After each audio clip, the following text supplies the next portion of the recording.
but it's late evening. Bonnie, it's lovely to see you. This is the first podcast, or not podcast, first video that I've done like this, so it's interesting to see how it all turns out. So I think without too much of ado, it was really, we'll just get on with it. So can you tell me just a bit about your background, what type of business you run just now, and what you've done in the past? Yeah, for sure. I originally came from Walthamstow in northeast London, where my family have lived for most of their lives. But when I left school, which was 1969, my brother was an executive with British Telecom. Subsequently, he wanted me to start with an electronics trade. So that's what I did. I joined Telecom and did a 3-year apprenticeship with them, which was great fun, and I really enjoyed it.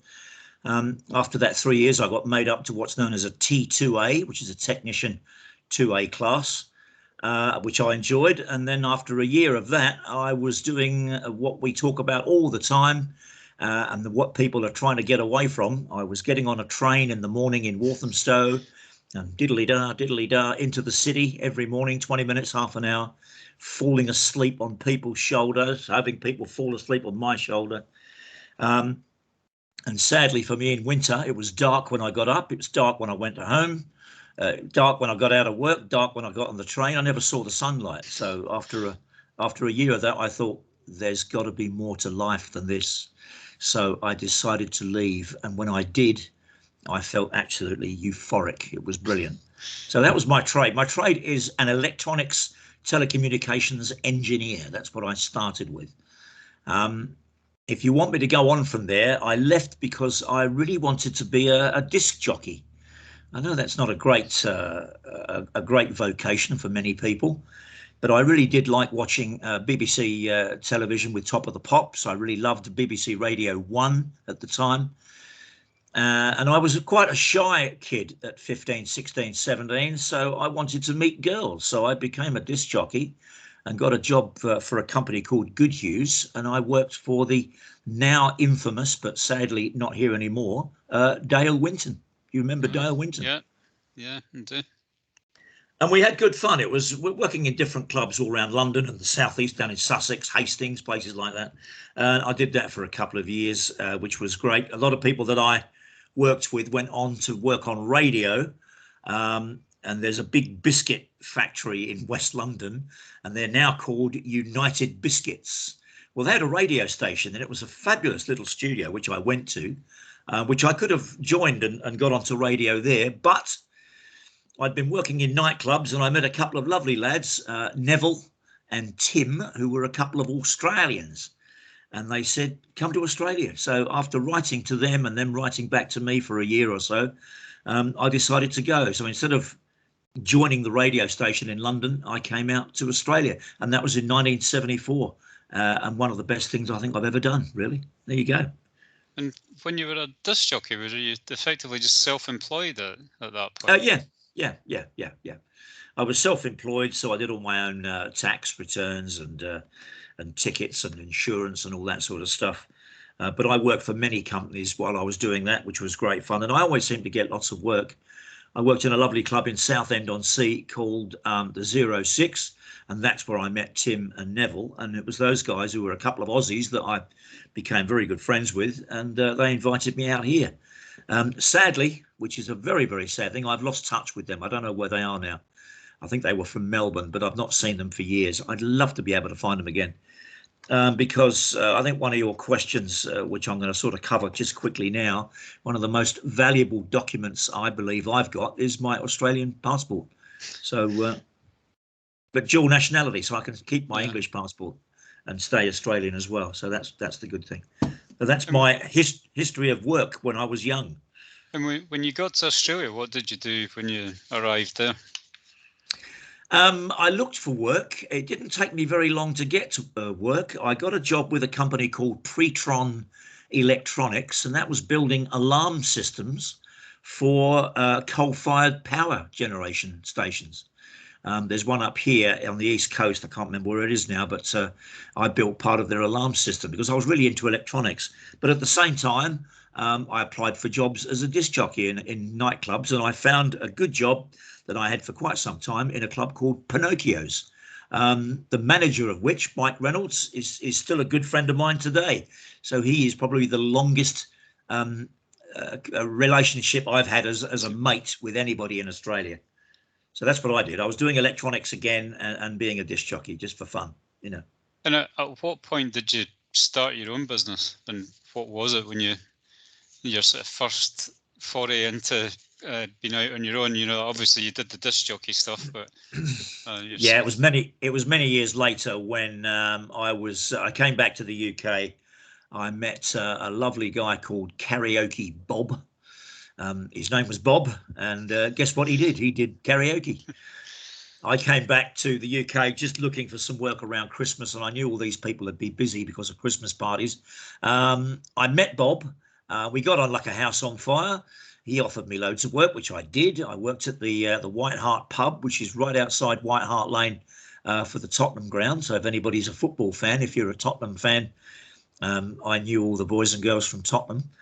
And it was because of that, I did a job for him in a little pub that was all run down and completely dishevelled in East London.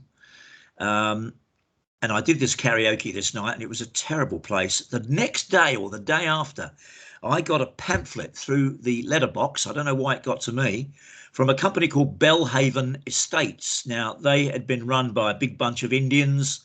Something had gone wrong financially. They were either embezzling money or they just went broke. And the creditors were trying to get rid of all that property as quickly as they could. I saw the pub that I had done the karaoke in 2 nights before that.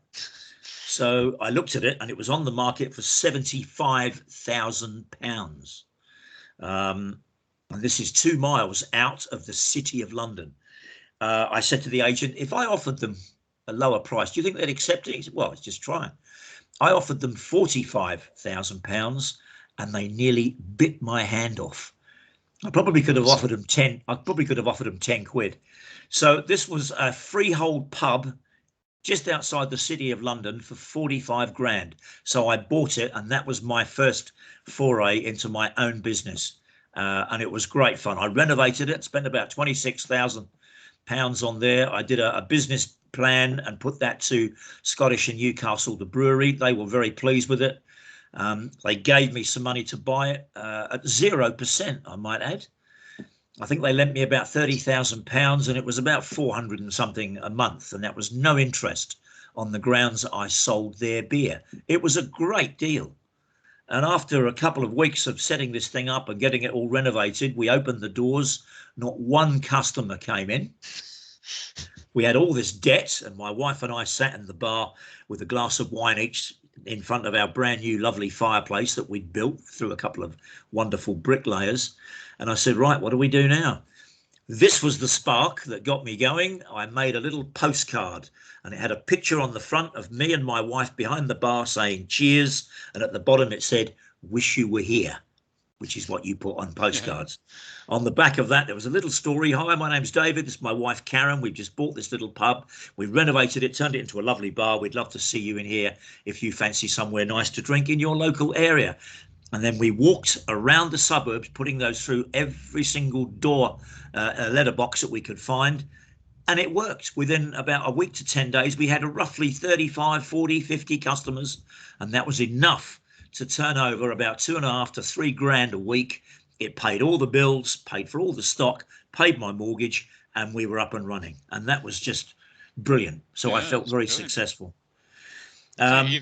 Even when you're talking about it, I mean, it's old school marketing, I guess, but at the end of the day, it's still, it's attracting people to the business, which is amazing. Well, that's right. Don't forget, this was before the internet. So we're talking way back before the internet was established.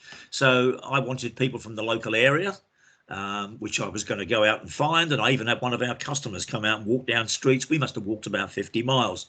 But putting that little postcard through their door worked a treat, and we got these lovely customers. We became friends, and it was nice. And the thing that fascinated me before this, there's always this talk in communities about racism and black people and white people. We had 50% black folks, 50% white folks, and they all knew each other. They all liked each other. We had no problems with anybody in that area whatsoever. And this is East London. So I think we achieved a lot there, not only from a business point of view, but from a social aspect as well. Yeah. So what happened with the pub? Did you sell it eventually, or? I did, yeah, I sold it. I'd been out in Australia, a couple of lads who I'd met in Thredbo, which is a local ski resort here up in the mountains. It's about a 600 or 700 kilometre drive from Sydney.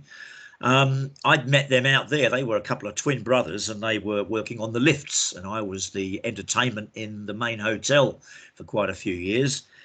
But when they knew I was back in England, and they came and saw me at the pub, and they said, look, we've got this deal we're putting together. We're building a Mexican bar and restaurant in Watford High Street. Would you like to come in with us and come and manage it? And I said, yeah, sure. They were caterers, so they were up at 5 o'clock in the morning every day. They didn't want to be in a pub until late at night. They knew I was the other way round. I don't mind working late, and I used to cash up at 2 o'clock, 3 o'clock in the morning, and I went and managed it for them, and that was a successful business too. But to do that, I sold the pub, which was called, at the time when I bought it, the Brewery Tap, and I called it Sammy J's, which was after our son, who's Samuel James. So it was Sammy J's Bar, a little bit of a jazz feel to it. So there you go. But yeah, I sold that, and we moved into this Pancho Villa, it was called. Senor Pancho Villa, if you remember him, he was a revolutionary in Mexico around 1925, 1926. So we called it after him. And if you translate that from Spanish into England, or into English, Pancho Villa means the house of fat stomachs. Because Pancho, That's probably maybe quite appropriate for a. well, at least it means your food's good, because people are going to get big. So Pancho is the same as paunch. So Pancho Villa was the house of fat people. And if you look back in terms of, there's there's a couple of stories in there already. Oh yeah. I've got plenty of stories. If you were looking at your younger self, what advice would you give yourself? With the benefit of hindsight, Yes, I liked that question, and I thought there's only one thing that I would do.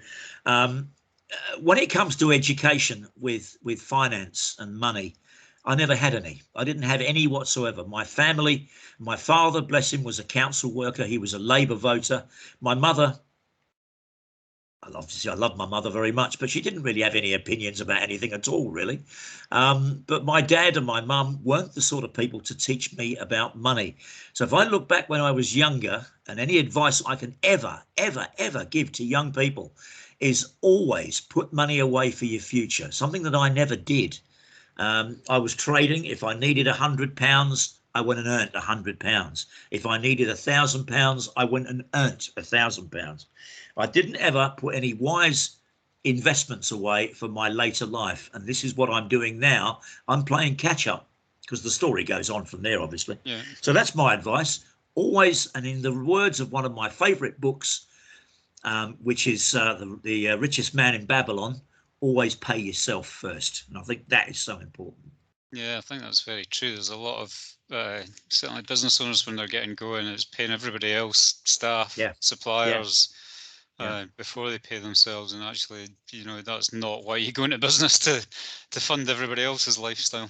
No, it's also a statement made in that wonderful book, which I love as well, and that's by Richard Kiyosaki. That's Rich Dad, Poor Dad. He says the same thing. Don't ever not pay your bills. Always pay your bills, but pay yourself first, and put the other bills behind you. And I think that's a great bit of advice, and I'm living by that now. I've paid myself since the GFC in 2007, and of course we're building back up our finances.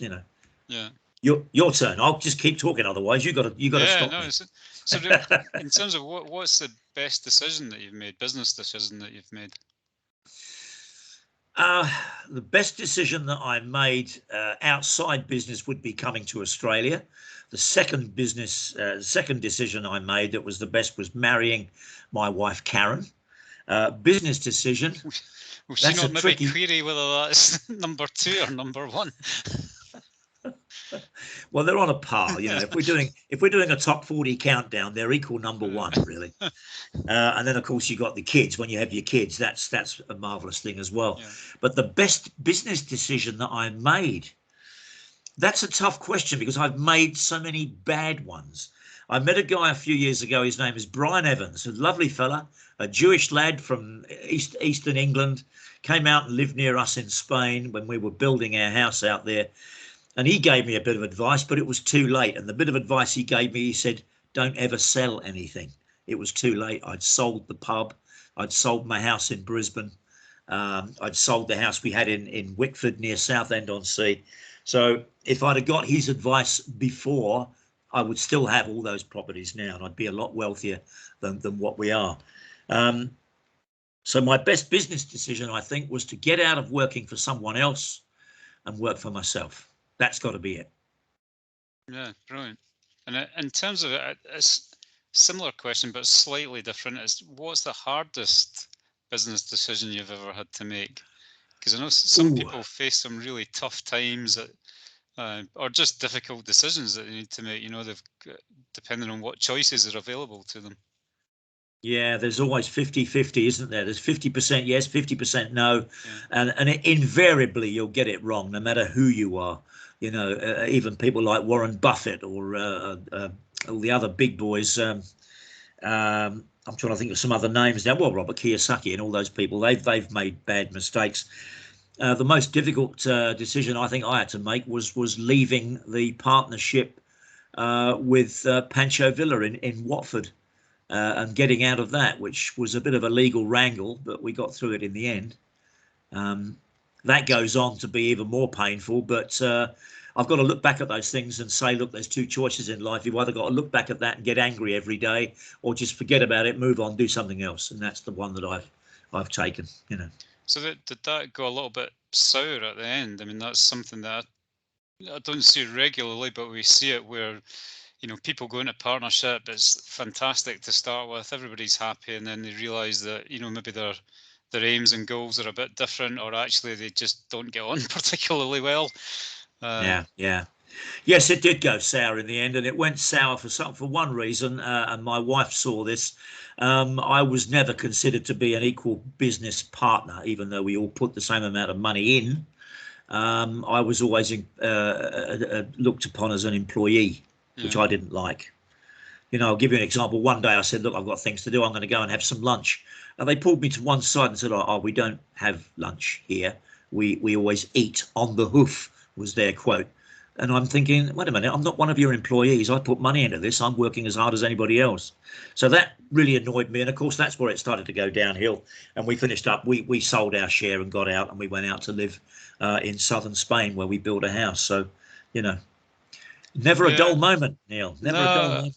I always think things like that. It's interesting because, that invariably when you're talking about people that are going into partnership, they're really excited about it and they're upbeat. Yeah. And I don't know, it does feel sometimes like you're being a bit of a killjoy by saying, oh, look, have you considered all the downsides or where this might end up? But yeah, I mean, it's hearing real life stories like that where it makes it difficult at times, and it's not necessarily easy to extricate yourself from it either. So I've just been doing a job over at a guy's house, lives just around the corner here. He's been married. His marriage fell apart and he got divorced. He's now met another partner. They've been together for 8 years. They've got a little boy who's gorgeous, who's 4 years old. They've invested and they've bought properties together. And he told me yesterday, it was only yesterday I had this conversation. He said, we've decided to make a pact. No matter what happens with our relationship, whether we finish up hating each other, whether we finish up not together, let's just keep it as a business investment and keep this as business only and not let our emotions control what we've built today. And I think that's a very good thing. If you can achieve that, wonderful. If you can't, it could be a bit dangerous. But yeah, I think a lot of people who go into business partnerships, obviously at the beginning, are very, very excited. Two things there. One thing is it's easy to get into, it's difficult to get out of. And that's for most things in life. And the other thing is, and you'd know about this being an accountant, is a thing called Articles of Association. You know about that. I learned all about Articles of Association because we had a business partnership. It doesn't matter. If you have 10 Articles of Association, you will need 15. If you have 15, you'll need 20. There's always something that comes out of the woodwork that you haven't covered when you're signing a contract to go into business with somebody else. There's all the obvious ones, the obvious ones are don't put your hand in the till and steal money. If it's not yours, that's the obvious one. But there's other little things that just pop out of the woodwork that you wouldn't know about. It's so difficult. I don't think I would do it again. I know I'm not a greedy man. I'm not a greedy person at all. In fact, I've set up a company called posiecorp.com, and the Posie Corp, Posie because I'm a positive person, but the Posie also stands for the fact that I'm half Pom and half Aussie. So I thought I'll put the two together. But the company logo that I made, and I put it on our website and everywhere else, is profitability without greed. I don't think we need to be that greedy to be profitable and to be happy. And I just wish other business owners and leaders around the world would have the same attitude. But sadly, that's never going to happen. That's sort of heading towards utopia, which we know doesn't exist. I don't know whether you agree with that. I have a big bee in my bonnet about big corporates and what they term corporate social responsibility and what that actually means in practice. And I could rant on about it for quite a long time, but I mean, by no means am I sort of left-leaning, but I do think that there's a period, and certainly for these big companies, where you don't need to cut everything to the absolute bone in order to return cash to shareholders. They need to get a fair return for their investment. But I think part of corporate social responsibility is providing well-paid, meaningful jobs to people as well. One of the companies that I really like, and I think it's either Debenhams or John Lewis, and you may be aware of them, but each one of their employees is automatically given shares in the company. Now, I think they get a Christmas bonus, they get their salary. I think they've even gone down the same road as building a resort somewhere, so all their employees can go away for a holiday. And it's all paid for because they own the property. I don't know if you've heard of that, have you? John Lewis is basically a big partnership, so their staff are treated as partners, and they do get a share of the profits in the business. Debenhams is a rather different story. It's come to a fairly tragic end, I think. But I couldn't remember which one it was, but you're right, John Lewis, and I heard that years ago, and I thought, what a great idea. I don't want to promote this guy because he obviously wasn't a very nice man, but one thing I did like, without the indoctrination side of it, is the way that Adolf Hitler in the Third Reich built those great big holiday resorts. But of course, we know now that was to indoctrinate the people of Germany. But, everybody got a chance to go away and have a holiday and relax and enjoy a swimming pool somewhere. So I think although his intentions were quite evil, the original idea was probably quite good. Yeah, I mean, I think a good example of that from way back in the UK would have been somebody like Roundtree. So I think a lot of these businesses, the sort of original Quaker businesses, they had genuine sort of care for their staff at the heart of the business. Yeah, which I think is good. If you look after your staff, you can have a successful business because they'll do a good job for you. But not many companies seem to think that way these days, and I don't understand why that is. So, anyway, I mean, do you have a business hero or somebody that you like to look out for? Very much so. Richard Branson, who I've met a couple of times, who's a lovely fellow. I think he's done very well. Robert Kiyosaki is another one. Warren Buffett, who I read quotations from on many occasions. There would be a few local ones here that nobody else would know of, but the Australians might know them in the background there. Those people really in the main. I should say Richard Branson. Yeah, he's a well-known character, and he's certainly built successful businesses. Well, he's very flamboyant. I did a little job for him once up in London on the lovely crypt in the church right next to Trafalgar Square, and I met him there, and it was great fun. He'd set up a whole room with this massive Scalextric. So you go in there and you have a couple of beers and you listen to some music, you can have a bit of a dance, and then you can go and play Scalextrics. I mean, the guy's got it right, hasn't he, really? He gives all of his employees a bit of fun, and he seems to make money out of that. So good on him. I think he's great. Yeah, no, I think it's a good example. Is there a business book or podcast that you would recommend? Oh yeah, books, hundreds. I've read dozens. The first one I read was the Richest Man in Babylon, which is a great book. Unfortunately written in very old English, so you've got to sort of decipher it a little bit, but it's got lots of little wise statements in there. The first one of which I've already said, always pay yourself first. The other ones that I've read, Think and Grow Rich, you must have heard of that one, which I think is quite good. The One Thing, which I only bought the other day, so I've not read that yet, but I've heard that's very good as well. I've made these suggestions on the SFM blog post to other people because I think they're all great books. The Millionaire Mindset was another one, which I thought was great. I've read all of these things, but the main one I think is what I loved, and I wish, oh goodness me, I wish I'd have had it 25, 30 years ago, because Neil, now I would be a multi-millionaire. And I mean that seriously. And it's called The Barefoot Investor, and it's by a guy called Scott Pape. He's from Melbourne in Australia. I've read it 3 times, 4 times. I've actually gone down the road of talking to friends and said, have you seen this? No, never read it. I'm going to send you one. So I order it on Amazon and I get it sent to their door.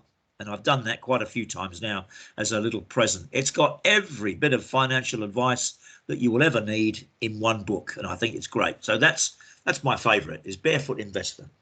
All right, that's brilliant. Yeah, have you heard of it? I haven't. Not that one.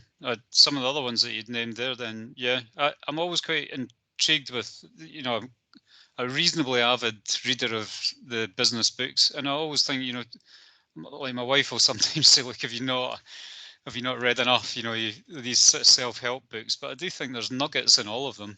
There's usually something that you can take away that you think, oh, hang on, I see how that's relevant.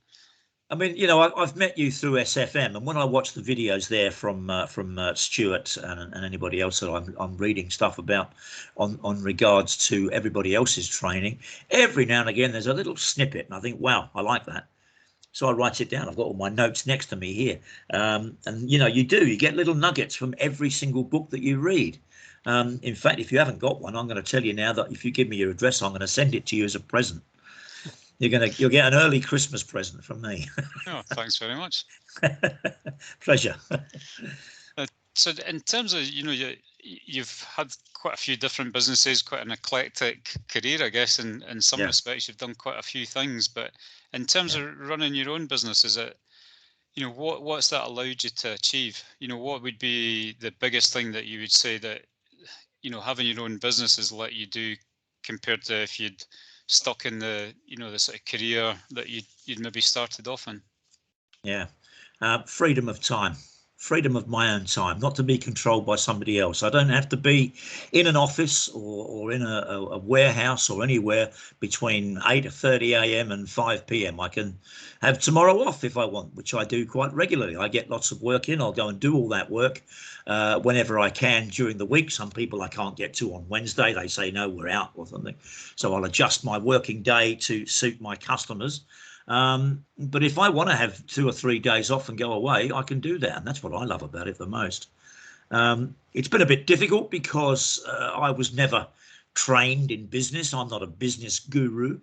I think the hardest thing for me, which everybody talked about and said, oh, you're going to hate doing this, I found really easily, and that was VAT. My VAT calculation, I found it very simple. You just keep on top of it every day. If you get behind and don't do any paperwork or any book work for a few days or a week, that's when it becomes difficult. If you do it every day, I find it easy. And the VAT calculation, when it was 17.5%, I found really simple. And it was just a friend of mine that gave me a simple little calculation as to calculate the VAT amount in any of our invoices and what have you. So freedom of time, really. So I can do what I want. I can be my own boss, and I'm answerable to no one except for me, which I like. And do you find that freedom of time, that you actually have that in practice? Because I know a lot of people probably go into business thinking, yeah, I'll have all that flexibility.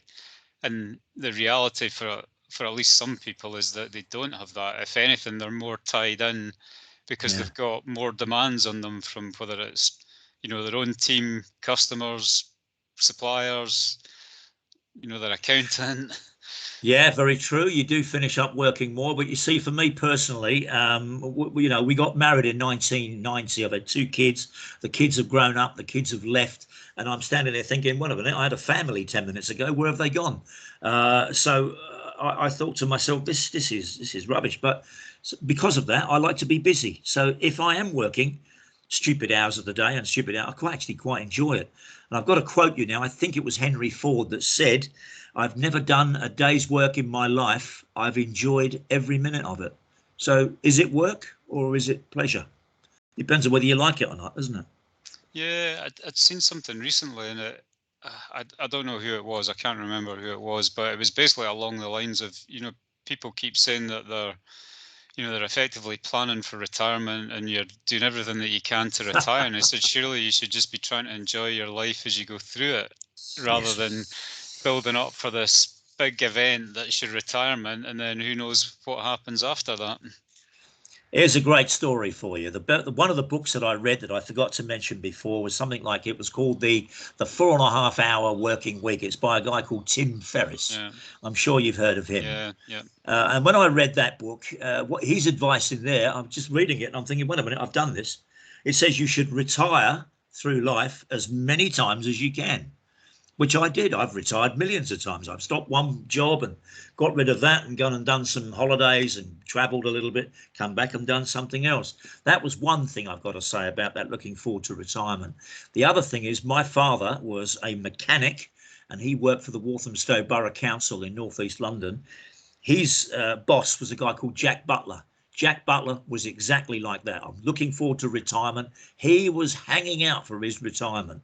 He retired about a week after his retirement date. He went to the local pub, got drunk, crossed the road, got knocked down by a car.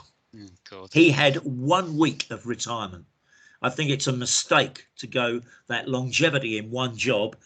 Years ago, you got the golden watch. That doesn't happen anymore. 65 years of great service, here's a gold watch, go away. Those days have gone. And in fact, I read something from TAFE the other day. TAFE here is the Technical Advancement of Further Education in Australia. And the quotes from that said, the average person will change vocational direction at least 5 to 6 times through a lifetime. Now, doesn't that say something? That, the gold watch, looking forward to retirement, longevity, it's gone. We all change jobs because we have to. You've got to be multi-skilled. Yeah, it's a very different environment now from, I think, well, we're of a similar age or generation that I think when we started out, I mean, I've got a couple of friends that have, they're effectively been in the same place since they left school, which I think is probably quite unusual these days as well.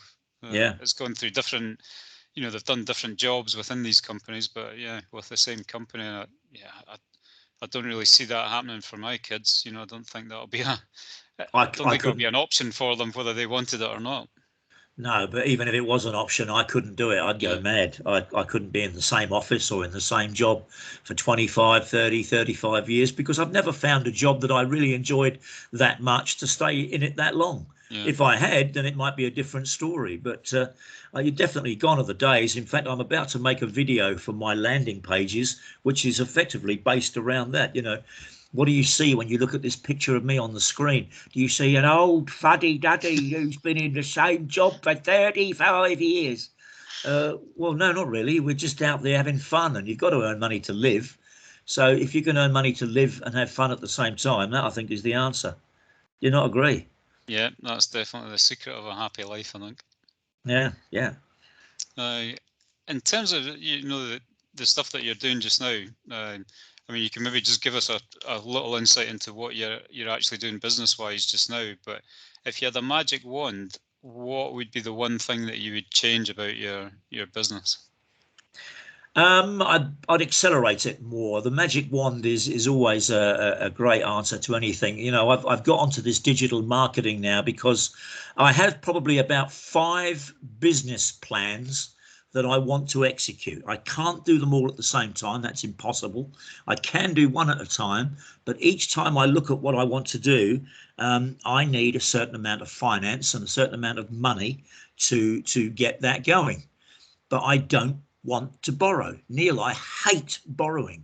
I hate bank loans. I don't particularly like banks very much because once again, you've got to remember it's so easy to borrow money, but it is so difficult to pay it back. That's the hard thing. The number of times I look back on my life now and think, oh my goodness me, I got a personal loan to buy a car. I got a personal loan to do a bit of renovation to my house. I got a personal loan to put in a swimming pool, whatever it might be. At the time, it's great. Everything's hunky-dory, but then you've got another 25 years to pay the flipping thing back again.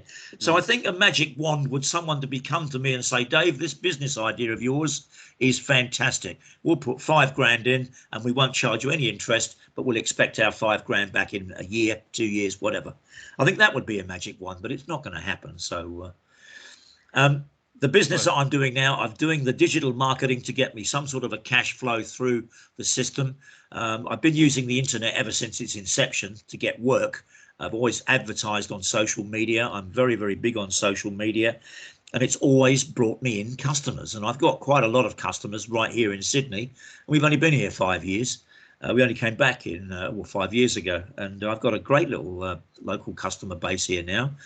And I got all of that through social media, through Instagram, Facebook, Twitter, and a little bit of YouTube. So that's worked really well. But now digital marketing and getting people interested in learning how the internet works, I think will turn over a little bit of cash for me to push me in the direction that I want to go. And my mainstay at the moment, I'm a great advocate of premium bonds in the UK. We don't have that in Australia. That's what I'm trying to bring to Australia. So we've got a savings account. It costs you nothing to put your money in there. You won't get any interest, but every month there's a chance that you will win a substantially nice amount of money. Yeah. Now, when I calculate my premium bonds, when I first started calculating it, and how much I've got invested, how much I've won over a 12-month period, it was about 3.5%, and I thought that was pretty damn good. It was a lot better than banks. What's a bank going to give you? 0.001 of a percent, which is rubbish, you know. So that's what I'm doing now. I'm working towards getting these 5 different laneways of business going. One is a clothing company which will supply clothing via the internet, whether it's done via Amazon or Etsy or wherever. It'll be fulfillment by them. And I'm trying very hard not to get anything made in China. No offense to the Chinese, lovely people, but everything is made in China, and it makes me think, who else in the world is working? Anybody else got any jobs except for if you live in China? It's crazy. It's madness. You know, yeah. Does that answer your question?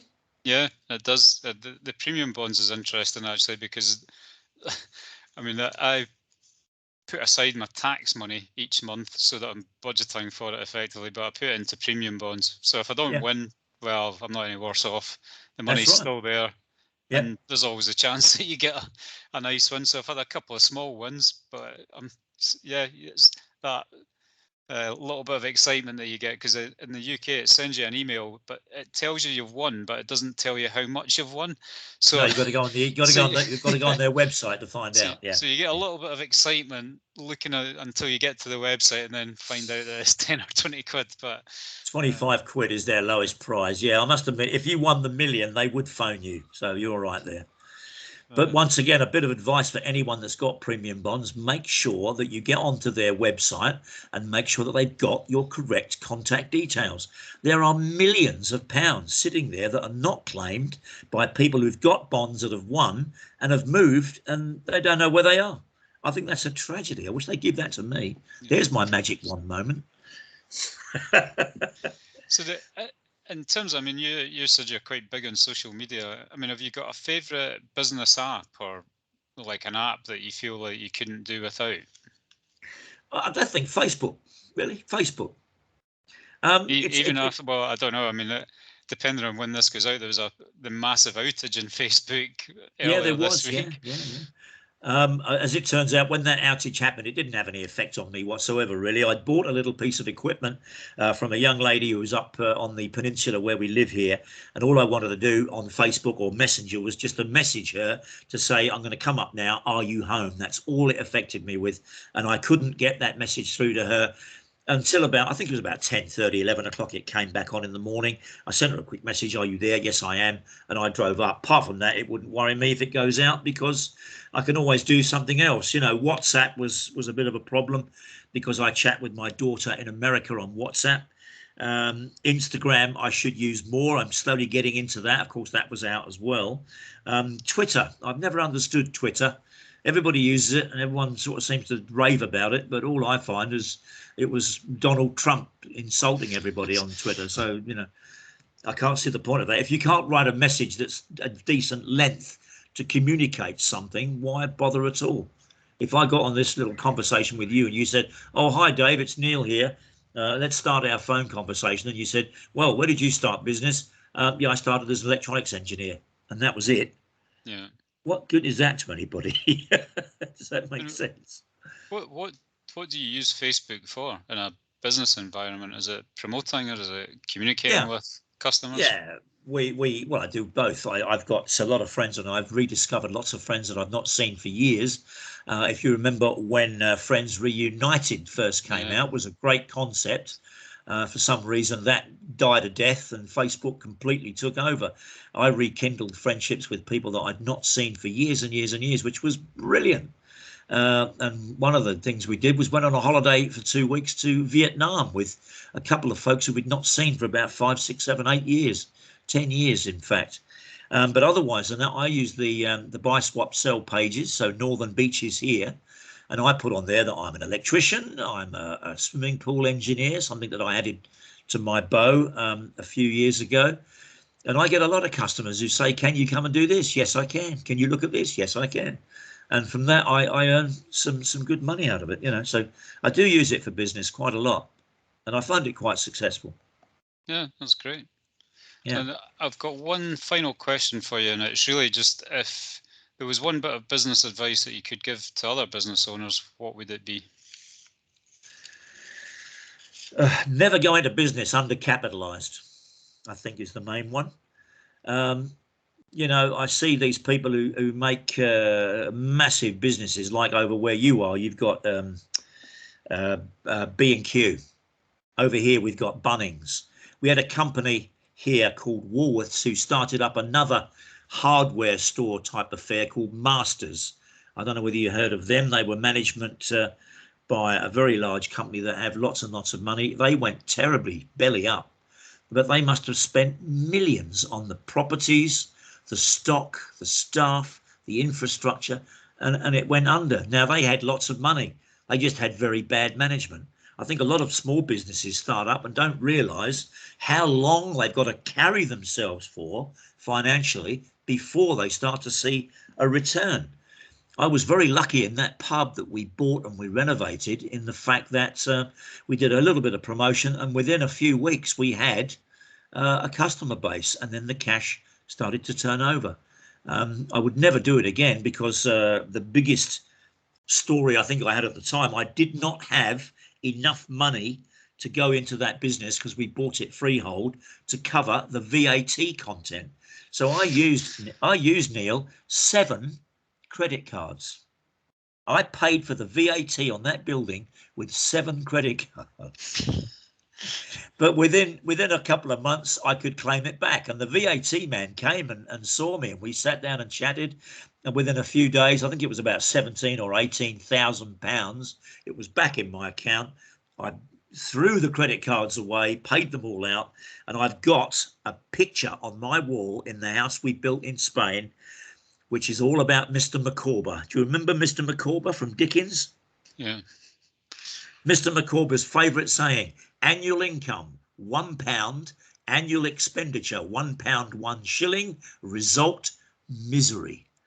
Annual income £1, annual expenditure 19 shillings, result happiness. And I've got that on a picture. One side of it, the credit card's intact. The other side of it, the credit cards are all chopped up into little bits. I think that's a brilliant anecdote, though, because I mean that's what some people do. You take that risk and hopefully you see the reward for it. Yeah. Sometimes I think when you're a bit older and wiser, you do look back as well and think, "Oh my God, I can't believe I did that." Whether it was naivety or just bravery at the time. I've been asked that question many times, especially when we went out to Spain to build our house. Are you brave or are you stupid? Well, I thought I was a little bit of both, really.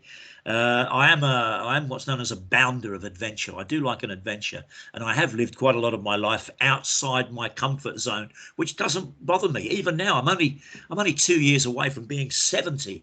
But I'll still do things because I think it's going to work, and I have the confidence that it'll work. The one question I do wish that you had asked me, and if I can do that now, is what main regret in business or in investments have I made? And that was to sell the properties that I had. I should have kept them all, because now I would be a multimillionaire. We sold to move up and sold to move up. And I wish I'd have kept them and just taken that little bit of pain at the time to be without that little bit of money to move on to the next project, because now I'd have 2 or 3 buildings that will be worth 3, 4, 5 million pounds, not dollars. I was going to say the pub in White Hart, I would imagine, is a very different proposition if somebody wanted to buy the freehold these days. I sold it to an Irishman. I bought it for 45 grand. I sold it to an Irishman for about 120. It was worth $1 million a few years ago. Wow. So it's only a small building. It's only 3 stories high in Hackney. It's in E8 on the Kingsland Road, which is quite a very famous road. It used to be called Watling Street. It was one of the Roman roads that came out of the north of London. And I think for some strange reason, Google have still got my name on the deeds of the property. If you look under Google, it's my name still comes up. I don't know how that happened, but there you go.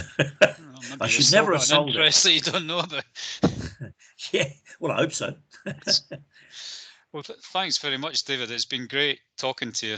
I think, you know, the whole point of doing these videos is to get information and life experience from like people who've actually run businesses, and, you know, just share the wisdom, the collective wisdom, and also the collective mistakes to try and help avoid people making the same ones, but also to shortcut the route to success where there's maybe a nugget in there that somebody thinks, oh, okay, I hadn't thought about that, or, you know, yep, I can see the relevance of that to me. Yeah, and the main point I think we touched on there was, when you get into business with somebody else, it's always happy, smiley faces on the way in, but after a while it can sour. And unfortunately, you've seen that, no doubt, because you're an accountant. I've seen it a lot of times with my friends, and I think that's very sad. It's a shame we can't all pull together, really. I'm trying to think of something to leave it on a higher note than that, but pick the right business partner, I think, is the moral there. Well, yeah, or just work for yourself. You know, it's a shame. You know, Karen, my lovely wife, takes the mickey out of me when I say, "Oh, I'm going to have the Dave Wills electrical Christmas party this year," and she says to me, "Yeah, but you'd be the only one there because I work for myself." Be good lights, though. Oh yeah, be great lights. Oh, very much so. Well done. All right. Well, thanks very much, David, and have a great rest of the day. Thank you very much.